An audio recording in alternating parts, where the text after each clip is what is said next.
जरा तसव्वुर करो एक ऐसी जेल का जो हजारों एकड़ में फैली हुई हो, ऐसी जगह जहां से निकलना नामुमकिन हो और मौत का खतरा हर वक्त आपके साथ साथ चलता रहे। कहानी शुरू होती है आज से हजारों साल बाद, जब इंसान जमीन को छोड़कर मुख्तलिफ ग्रहों पर जा बसे। कुछ प्लैनेट्स इंसानों के लिए बेहतरीन थे, मगर कुछ में अजीब और खौफनाक जानदार रहते थे जो किसी को भी पल भर में मार सकते थे। और इस पूरे यूनिवर्स में सिर्फ एक हुकूमत का राज था। फिर हम एक प्लैनेट को देखते हैं जिसका नाम टाइटैनम था। यहाँ इंसानों ने अपना एक नया शहर बसाया हुआ था, जहाँ हर शख्स की हर हरकत पर पुलिस की सख्त नजर होती थी। इसी जगह एक लड़की रहती थी जिसका नाम क्रिस्टी था, जो इस वक्त जेल में बंद थी। इसके बाद हम 10 कैदी देखते हैं जिन्हें शहर से बाहर निकाल देने की सजा मिली हुई होती है। यहाँ किसी को फांसी की सजा नहीं दी जाती थी, बस शहर से निकाल दिया जाता है, क्योंकि शहर के बाहर इतने खतरनाक जानवर रहते हैं कि किसी का जिंदा रहना मुमकिन ही नहीं। यानी शहर के बाहर की दुनिया एक बड़ी खुली जेल जैसी थी, जहाँ कोई भाग भी नहीं सकता था। अब इन 10 कैदियों को एक जानलेवा दलदल क्रॉस करके पैराडाइज आइलैंड्स तक पहुंचना होता है। लेकिन हकीकत ये थी कि आज तक कोई भी वहां जिंदा पहुंच नहीं पाया। कैप्टन इन सब कैदियों को शहर की सरहद तक ले आता है, जहां एक इनविजिबल सिक्योरिटी शील्ड लगा होता है। कैप्टन शील्ड हटाकर अविन नाम के कैदी के सर से कपड़ा उठाता है और फिर एक लोहे का बॉक्स मंगवाया जाता है जिसमें उनकी जरूरी चीजें रखी होती हैं। कैप्टन उन्हें बताता है कि इनके पास सिर्फ 1 घंटा है, वरना गार्ड्स देखते ही गोली चला देंगे। ये सुनते ही एक औरत पागल होकर चीखने लगती है, मगर क्रिस्टी मुश्किल से उसे संभालती है। इसके बाद वुल्फ नाम का कैदी कहता है कि वह सबके बारे में थोड़ा जानना चाहता है। असल में वह पहले भी यहाँ के दलदलों तक जा चुका था, लेकिन उस वक्त अचानक जमीन से एक सख्त खौफनाक इंसेक्ट बाहर निकलता है जिसका नाम पैगन होता है, और वह एक पल में अपना शिकार पकड़कर वापस मिट्टी में घुस जाता है। इस सब के बाद क्रिस्टी कहती है कि वह वुल्फ के ग्रुप में नहीं बल्कि आविन के साथ चलना चाहती है। आविन मशवरा देता है कि सब लोग पहले बॉक्स खोलकर सामान बराबर बांट लें और फिर हर कोई अपने रास्ते निकल जाए। लेकिन जैसे ही बॉक्स खुलता है सब उस पर टूट पड़ते हैं। आविन के हाथ सिर्फ एक चाकू आता है, तो वह कहता है कि सबको बराबरी का हिस्सा मिलना चाहिए। लेकिन तभी वुल्फ के साथी में से एक क्रिस्टी पर हमला करने लगता है, मगर आविन फौरन उसकी गर्दन पकड़कर सबको धमकाता है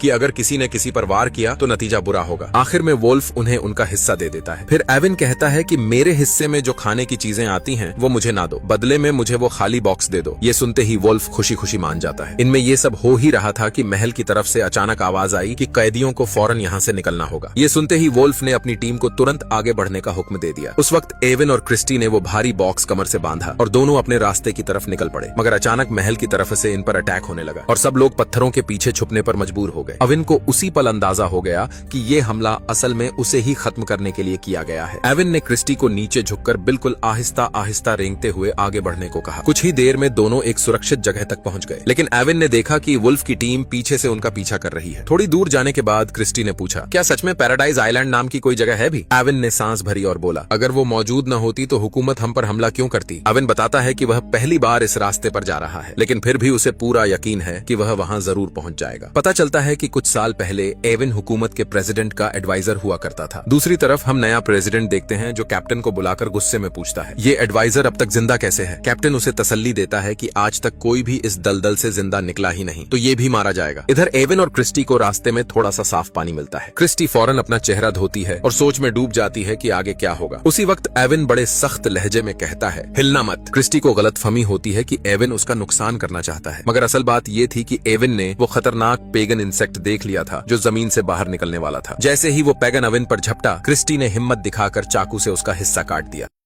बाद में जब वह एविन के जख्मों पर मरहम लगा रही होती है तो वह बताती है कि एक बार एक इंस्पेक्टर ने उस पर जबरदस्ती करने की कोशिश की थी। जब क्रिस्टी ने उसकी बात नहीं मानी तो उस पुलिस वाले ने बिना जुर्म जेल में फेंक दिया। उसी वक्त वुल्फ का ग्रुप भी पीछे से उन तक पहुंच जाता है। वुल्फ उस लोहे के बॉक्स को वापस चाह रहा होता है, मगर एविन उस काटे हुए इंसेक्ट के हिस्सों को अपने हाथ पर बांधकर उसे एक वेपन की तरह इस्तेमाल करता है और वुल्फ पर झपट पड़ता है। वुल्फ को फौरन समझ आता है कि इस वक्त वह एविन का मुकाबला नहीं कर सकता, इसलिए वह दोनों को जाने देता है। लेकिन फिर भी वुल्फ उनका पीछा करता रहता है। असल में वुल्फ चाहता था कि एविन और क्रिस्टी आगे चलकर किसी जानलेवा दलदल में फंस जाएं, ताकि उनका ग्रुप पहले से खतरा समझ सके। कुछ ही देर बाद एविन को जमीन के नीचे से पेगन इंसेक्ट्स की हरकत महसूस होती है। वह क्रिस्टी को आराम से नीचे लेट जाने का इशारा करता है। जैसे ही दोनों जमीन पर सीधे होते हैं, कई पेगन एक साथ जमीन को फाड़कर बाहर निकलते हैं और सीधा वुल्फ के ग्रुप पर टूट पड़ते हैं। कई कैदियों को वे खींचकर जमीन के अंदर ले जाते हैं। उधर प्रेसिडेंट कैप्टन से एविन के बारे में पूछ रहा होता है, तो कैप्टन उसे बताता है कि एक खास शख्स एविन का पीछा कर रहा है। इधर इधर रात ढलने पर एविन और क्रिस्टी एक छोटी सी जगह पर रुक जाते हैं। एविन उससे अपनी सारी सच्चाई बताने वाला होता है, लेकिन क्रिस्टी थकान से फौरन सो जाती है। सुबह जब दोनों की आंख खुलती है तो उन्हें अजीब सी घरघराहट सुनाई देती है। कुछ ही देर में हजारों पैगन इंसेक्ट्स उनकी तरफ बढ़ते हुए दिखाई देते हैं। क्रिस्टी घबराकर भागने लगती है,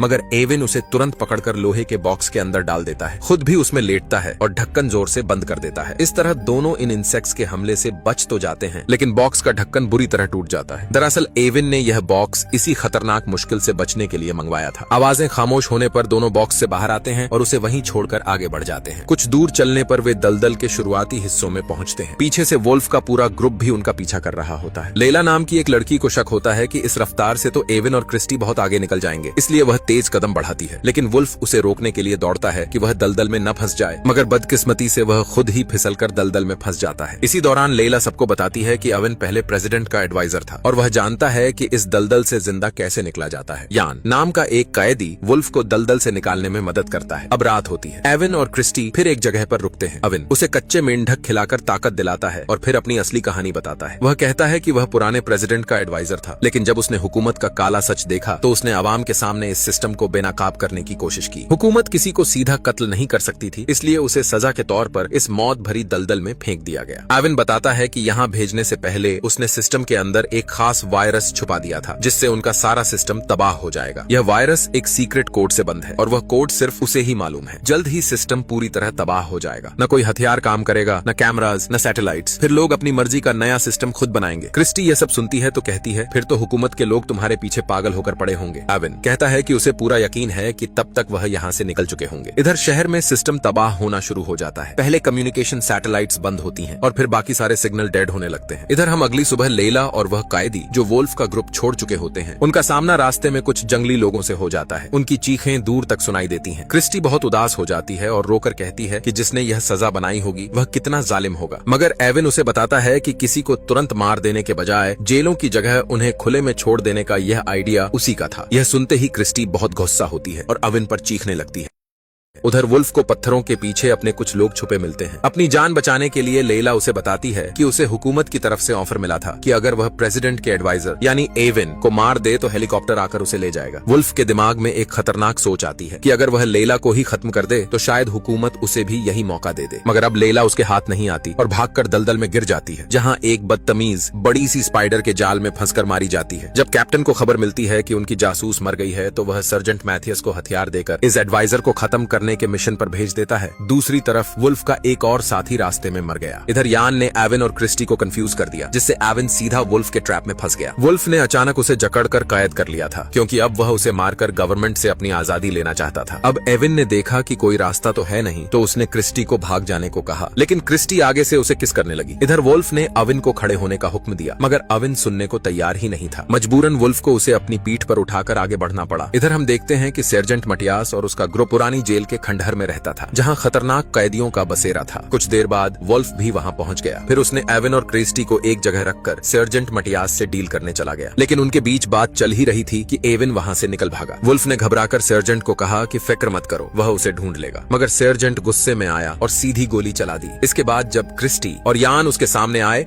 तो उसने यान को भी मार डाला और क्रिस्टी को कैद करके आगे बढ़ने लगा। इसी दौरान एविन सामने आ गया और सार्जेंट से कहा कि क्रिस्टी को छोड़ दो, बदले में वह खुद को उसके हवाले कर देगा। क्रिस्टी को रिहा करते ही पीछे से वुल्फ ने अचानक सर्जेंट को मार गिराया। वुल्फ अब बिल्कुल आखिरी सांसें ले रहा था, लेकिन वह अपना बदला लिए बगैर मरने वाला नहीं था। तभी एविन ने उसका शुक्रिया अदा किया तो वुल्फ ने उसे आखिरी बार कहा कि पैराडाइज आइलैंड जाने की कोशिश मत करना, वैसी कोई जगह है ही नहीं। यह कहकर वुल्फ मर गया। बाद में एविन क्रिस्टी को बाहों में उठाकर समुद्र के किनारे ले आया। उसे अंदाजा हुआ कि समुद्र पार करने के बाद ही पैराडाइज आइलैंड पहुंचा जा सकता है। समुद्र पार करने के लिए एविन ने पौधों का एक छोटा सा फ्लोटिंग आइलैंड बनाया जो पानी पर तैर सकता था। इधर कैप्टन को सर्जेंट से कोई कांटेक्ट नहीं मिल रहा था, इसलिए उसे समझ आ गया कि एडवाइजर को खोजने का कोई फायदा नहीं। लेकिन फिर भी उसने एविन का पीछा करने के लिए एक आखिरी ड्रोन भेज दिया। इधर अब क्रिस्टी होश में आई तो उसे महसूस हुआ कि वह छोटा सा पौधों का आइलैंड धीरे धीरे डूब रहा है। उनके साथ जो नाम का एक कैदी था वह पानी में कूद गया ताकि वेट कम हो जाए और एविन और क्रिस्टी बच सकें। अचानक उनकी नजर एक ड्रोन पर पड़ी जो सीधा उनकी तरफ आ रहा था, लेकिन उन तक पहुंचने से पहले ही ड्रोन सिस्टम खराब हो गया और वह पानी में गिर गया। क्योंकि जहां से यह कंट्रोल हो रहा था वहां एविन का वायरस पूरे सिस्टम में फैल चुका था। अब एविन को थोड़ी खुशी हुई कि उनके प्लेनेट के लोग करप्ट हुकूमत के कब्जे से आजाद हो जाएंगे, लेकिन फौरन उन्होंने देखा कि वह बहुत तेजी से एक बड़े झरने की तरफ बह रहे हैं। दोनों ने मुश्किल से अपने आप को पौधों के आइलैंड से बांधा और नीचे गिरने के बावजूद जिंदा बच गए। यह किसी मौजज़े से कम नहीं था। आखिरकार वह किनारे तक पहुंच गए जहां प्रेसिडेंट के लिए एक सीक्रेट बंकर बनाया गया था, और उस बंकर के डिजाइनर कोई और नहीं बल्कि अविन खुद था। मसला यह था कि बंकर का आखिरी कोड नंबर अविन को पता नहीं था, क्योंकि वह प्रेसिडेंट ने खुद डाला था। 2 गलत ट्राइज का मतलब था बंकर हमेशा के लिए लॉक हो जाना। अविन ने प्रेसिडेंट की सोच को समझकर नंबर गैस किया और दरवाजा तुरंत खुल गया। अंदर उन्होंने देखा कि स्पेसशिप में सिर्फ एक ही सीट थी। अविन ने क्रिस्टी को जाने को कहा, मगर क्रिस्टी ने साफ मना कर दिया, क्योंकि अब वह अविन से मोहब्बत करने लगी थी। दोनों ने मिलकर मुश्किल से अंदर जगह बना ली और स्पेसशिप लॉन्च कर दी। वह प्लेनेट छोड़कर सीधा अर्थ पर आ गए, जहां उन्होंने हुकूमत को पूरी सच्चाई बताई। अब इसी के साथ यह शानदार मूवी यहीं खत्म होती है। मिलते हैं अगली वीडियो में। शुक्रिया।